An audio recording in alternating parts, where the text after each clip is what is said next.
ஐயோ என்னங்க இப்போ இந்தியன் டூ உங்களுக்கு படமா தெரியல சார்? நியூஸ் பேப்பர்ஸும் ஆங்கிலம் தான் சார், யூடியூப் ஆங்கிலம் தான் சார். இல்லை அவர்கிட்ட சொல்லிட்டு இருக்கேன். எல்லாத்துக்கும் நம்ம இப்படி விதண்டா வந்து பண்ணால் என்ன பண்ணுறது சார்? நீங்கள் நெக்ஸ்ட் ப்ரெஸ் மீட் சார், நான் உங்களோட பர்சனல் இன்டர்வியூ அப்புறம் பண்ணிக்கிறேன்.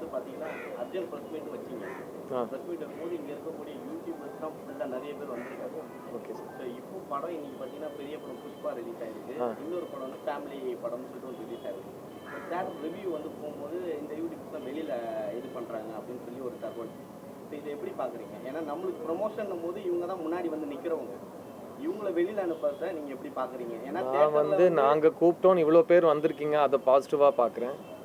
அவங்க வேறு எங்கே போகக்கூடாது, எதனால போக முடியலங்கிறது என் டாபிக் கிடையாது.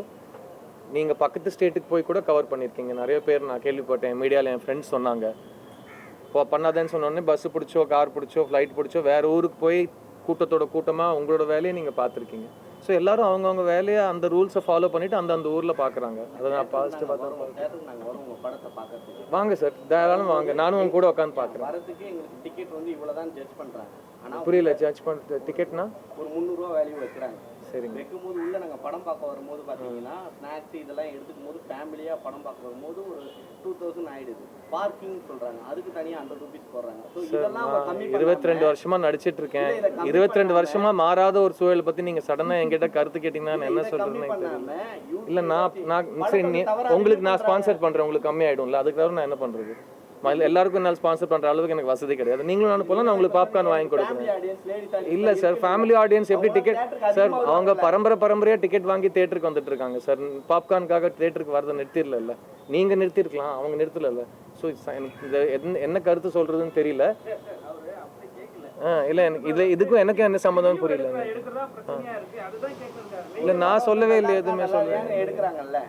சரி சார், உங்களுக்கு படம் பிடிச்சா நீங்கள் நல்லா இருக்குன்னு சொல்லுங்கள், படம் பிடிக்கலாம் நல்லா இல்லைன்னு சொல்லுங்கள். நான் அது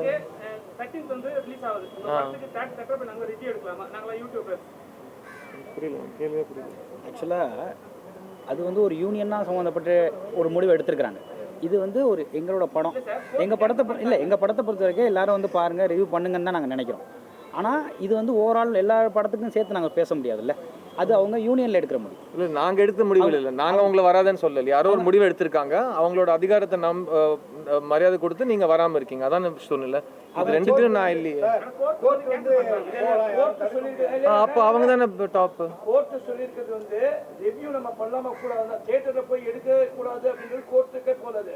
அது இவங்கள அசோசியேஷன் டிசைட் பண்ணதான். சார் நான் இது வரைக்கும் நிறைய இன்டர்வியூஸை சொல்லியிருக்கேன். ஒரு படம் ரிலீஸ் ஆகிடுச்சுன்னா அது எல்லாருக்கும் சொந்தம் தான்.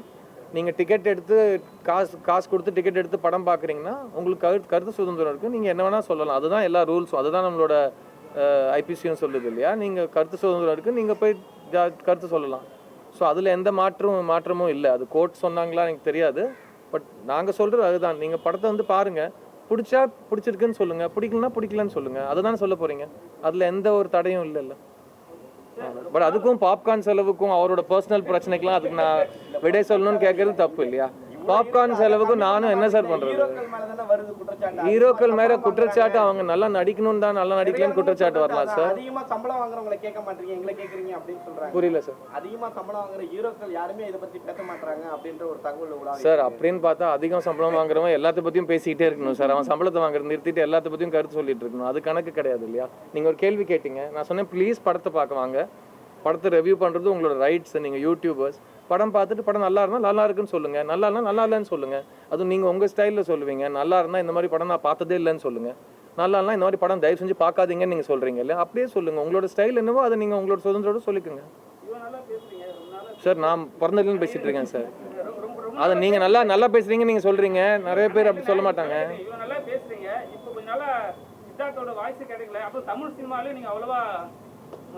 சார் இப்போதான் சம்பளம் அதிகம் வாங்குறவங்க கருத்து சொல்லணும்னாங்க, அப்போ நான் கருத்து சொல்லலை. அப்படின்னா நான் அவ்வளோ அதிகமாக சம்பளம் வாங்கலன்னு அர்த்தமா? எனக்கு தெரியல. நான் எதுக்கு எனக்கு சம்மந்தப்பட்ட கருத்து நீங்கள் கேளுங்க, நான் என்னால் முடிஞ்ச அளவுக்கு நான் பதில் சொல்கிறேன்.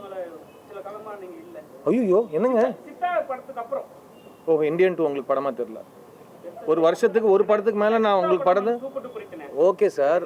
நான் தமிழ் சினிமாவில் இல்லைன்னு நீங்கள் எப்படி சொன்னீங்க? 6 மாதம் கூட ஆகலை. நான் கடைசியில் நீங்கள் பேசல சார். நான் என் வீட்டில் நிறைய பேசினாங்க சார். நல்லா நடிச்சடா, சூப்பர், கமல் சாரோட நடிச்சடா, சங்கர் சார் 2 படம் பண்ணிட்டடா, நிறைய பேர் சூப்பராக பேசினாங்க. நான் ஜெயிச்சிட்டு இருக்கேன், நீங்கள் என்னமோ சினிமாவில் இல்லைன்ட்டீங்க. என்ன சார் இது? தமிழ் சினிமாவா சார்? நான் தமிழ் சினிமாவில் மட்டும்தான் சார் இருக்கேன். என் வீடு சென்னையில் தான் சார் இருக்குது. நான் இங்கே தான் வரி கட்டுறேன், எல்லாமே இங்கே தான் பண்ணிகிட்டு இருக்கேன். இங்கே தான் தயாரிக்கிறேன் படம். வருஷத்துக்கு 2 படத்துக்கு மேலே கொடுத்தா அப்புறம் நீங்கள் நான் தமிழ் சினிமா இல்லைன்றீங்க. எனக்கு ஒன்றுமே புரியல ஒரு குட் நியூஸ் ஏதாவது சொல்லிங்க போல. சார். என் குட் நியூஸ், என் பொழப்பு இதுதான் சார். எனக்கு இதுதான் சார் குட் நியூஸ். நான் திரும்பவும் சொல்கிறேன், நாங்கள் கூப்பிட்டோம், எங்களை மதித்து இவ்வளோ கேமரா வந்திருக்கீங்க, அதுவே எங்களுக்கு குட் நியூஸ் தான் சார். எங்களுக்கு சாரி வி மிஸ் யூன்னு சொல்லிட்டு நீங்கள் வேற எங்கேயானு போயிருக்கலாம். உங்களுக்கு போகிறதுக்கு 10,000 இடம் இருக்குது.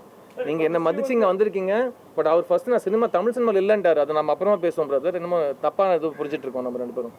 ஃபேமிலி ஃபிலிம் நீங்கள் படம் ஃபேமிலி ஷோ போடுறீங்களா இல்லை வெறும் ஃபிலிம் ஸ்பீக்கர்? நார்மலாக சில நல்ல படங்கள் வந்து இப்போ ஃபேமிலி இல்லை சார், அதாவது ப்ரொடியூசர்ஸோட நிலைமை என்னன்னா, நீங்கள் பார்த்தீங்கன்னா அந்த காலத்தில் வந்துட்டு எல்லா படத்துக்கும் எவ்வளோ பப்ளிசிட்டி பண்ணணும், எல்லா படங்களுக்கும் ஒரே சமமான பப்ளிசிட்டி நடக்கணும் அப்படின்லாம் நிறைய தயாரிப்பாளர் சங்கம் நம்மளுக்காக ஹெல்ப்லாம் பண்ணியிருக்காங்க இல்லையா. இன்றைக்கி டிஜிட்டல் காலத்தில் புதுசாக மார்க்கெட்டிங் ரூட்ஸ் தேடி போகிற ஒரு சூழ்நிலை இருக்கும். ஸோ ராஜசேகர் சார் சொல்லிட்டு இருந்தாரு, நிறையா ஃபேமிலி மெம்பர்ஸ், ஃபேமிலி ஆடியன்ஸஸ், அதே மாதிரி நிறைய கப்புள்ஸ், நிறைய யங் இன்ஃப்ளூயன்சர்ஸ், அவங்களுக்குலாம் obviously we will involve them இந்த மார்க்கெட்டிங் ஆக்டிவிட்டி. அந்த பிளான் இருக்குது. ரிலீஸ் அடுத்த வாரம் இல்லையா. அண்ட் ஆல்சோ ப்ரெஸ்ஸுக்கு அட்வான்ஸாகவே நான் போட சொல்லி ரிக்வெஸ்ட் பண்ணியிருக்கேன். பிகாஸ் எங்ககிட்ட இருக்கிற ஒரே ஆசெட் படம் நல்லா வந்திருக்கு. ஸோ தைரியமாக அதை நான் உங்ககிட்ட 4 days 5 days முன்னாடியே போட்டு காட்ட சொல்லியிருக்கேன். அதுக்கப்புறம் உங்களுக்கும் அந்த டைம் இருக்கும் டு ரைட் உங்கள் கருத்தை எழுதி ஆடியன்ஸ் கிட்ட எடுத்துகிட்டு போகிறது. அதுதான் எங்களோட மெயின் வேயாக இருக்குது. ஏன்னா இன்றைக்கி இன்டர்நெட்டில் வந்துட்டு 10,000 குரல் கேட்குது. அதில் நிறைய குரல் பாட்ஸாக இருக்குது, ரியல் பீப்புளே இல்லை. எல்லாமே ஒரு வேறு என்னமெல்லாம் நடக்குது. அதுக்குன்னு அங்கே போய் நாங்கள் காசு செலவு பண்ண முடியாது இல்லையா. முடிஞ்ச அளவுக்கு பண்ணுற பப்ளிசிட்டி ஆடியன்ஸ் கிட்ட போய் சேரணும். அதுக்கு முக்கியமான ஃபஸ்ட்டு ரூட் நீங்கள்.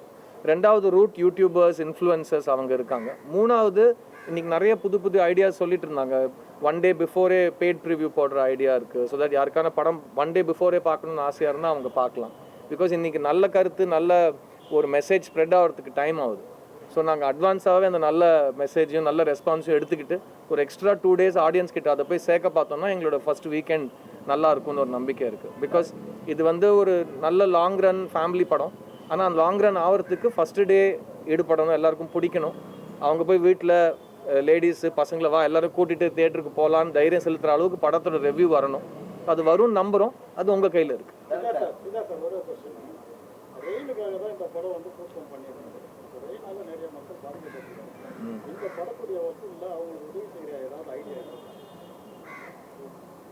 சார் சினிமா ரொம்ப கஷ்டத்துக்கு இருக்குது சார். ப்ரொடியூசர் போட்ட காசு எடுக்கிறதுக்கு ரொம்ப தவம் கிடக்க வேண்டியிருக்கு சரிங்களா. ஸோ ஃபஸ்ட்டு சினிமாவை நான் காப்பாற்ற ட்ரை பண்ணுறேன். அதுக்கப்புறம் அதை தாண்டி என் ரியல் லைஃப்பில் நான் டெய்லி மக்களுக்கு ஹெல்ப் பண்ணிகிட்ருப்பேன். அதை நான் வெளியில் பேசி அதுக்காக பிரசுத்தம் தேட விரும்பலை. அவங்க லைஃப்பில் மற்றவங்களுக்கு ஹெல்ப் பண்ணுறதுங்கிறது அவங்க தானாக நினச்சி பண்ணிக்கிட்டோம். இதனால நீங்கள் புஷ் பண்ணீங்க, அதனால அவங்களுக்கு நீங்கள் கொடுங்க. என்னால் புயல் வரல. என்னால் நான் ஒரு வார்த்தை சொல்லி புயல் வந்து நிறைய பேர் பாதிக்கப்பட்டாங்கன்னா அந்த ரெஸ்பான்சிபிலிட்டி நான் எடுத்துக்கிறேன். என்னால் வந்த புயலுக்காக நான் ரெஸ்பான்சிபிலிட்டி எடுத்துக்கிறேன். என்னால் வராத புயலுக்காக நான் வந்து என் படத்தை வந்து வருஷம் ஃபுல்லாக என்னை சுற்றி நீ தமிழ் சினிமா விட்டு போயிட்டீங்கன்னு சொல்கிற நபர்கள் இருக்கிற டைமில் நான் வந்து அப்பா என் 2வது படம் ரிலீஸ் ஆக போகுதுன்னு எதிர்காலத்துல டைமில் வந்து மழை வந்து எங்களுக்கு அப்படியே ஐயோ அப்போ போச்சான்ற மாதிரி ஒரு ஃபீலிங் வந்துச்சு.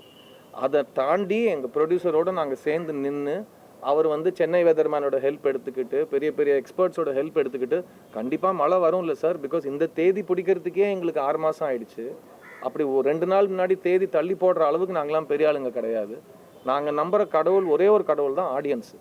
ஸோ அந்த ஆடியன்ஸ் ஃபஸ்ட்டு படம் காசு கொடுத்து படம் பார்த்து இந்த படம் நல்லா இருக்குது அந்த படத்தை ஓட வச்சாங்கன்னா அதுதான் எங்களை காப்பாற்றுற ஒரு கருவியை நான் பார்க்குறேன். தவிர அப்புறமா இதனால மற்றவங்களுக்கு ஹெல்ப் பண்ணுறது டைரெக்டாக கனெக்ட் பண்ணுறது I don't think it's a good comparison.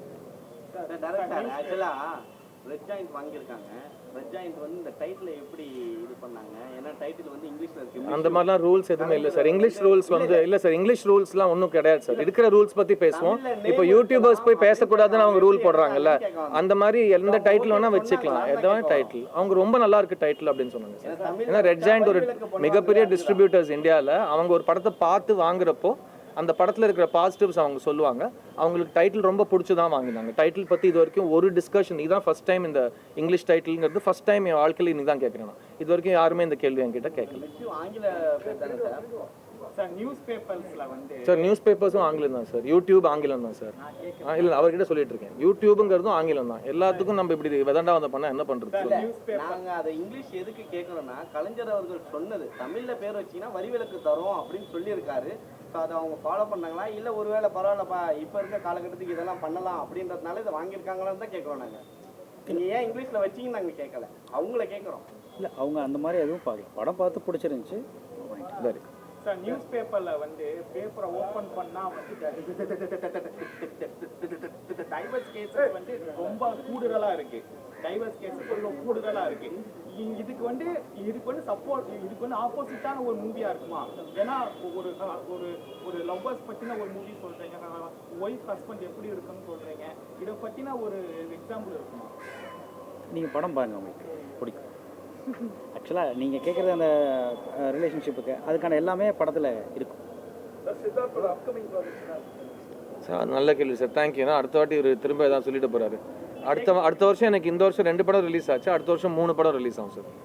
அதில் வந்து 3 படம் ரிலீஸ், எல்லாமே 2 படம் ஷூட்டிங் முடிஞ்சிருச்சு, ஒரு படம் ஷூட்டிங் போயிட்டுருக்கு சார். அதில் ஃபஸ்ட்டு 2 படம் வந்து வைநாட் ஸ்டுடியோஸோட டெஸ்ட்டு சார்.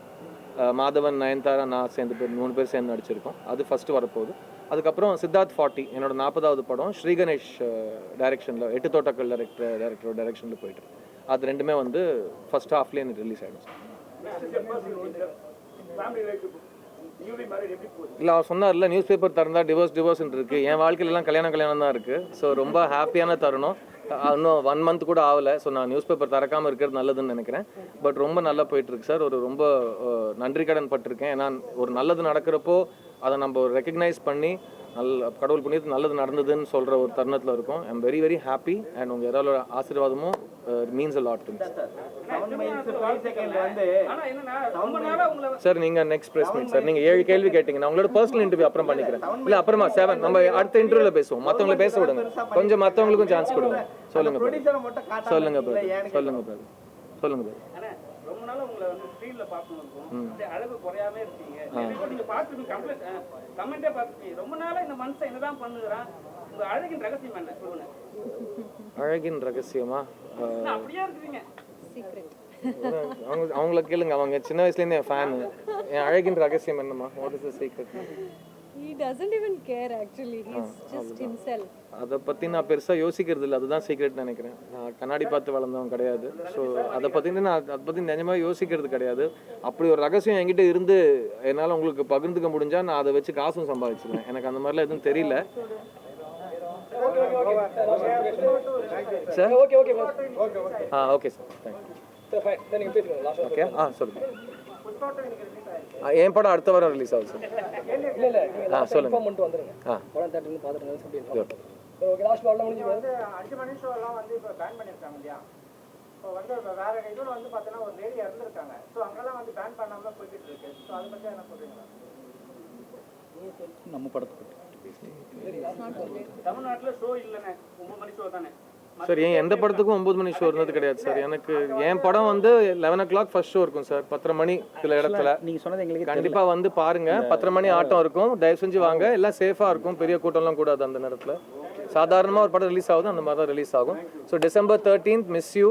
ஒரு அழகான பாசிட்டிவான அனுபவம் உங்களுக்காக காத்துட்ருக்கு.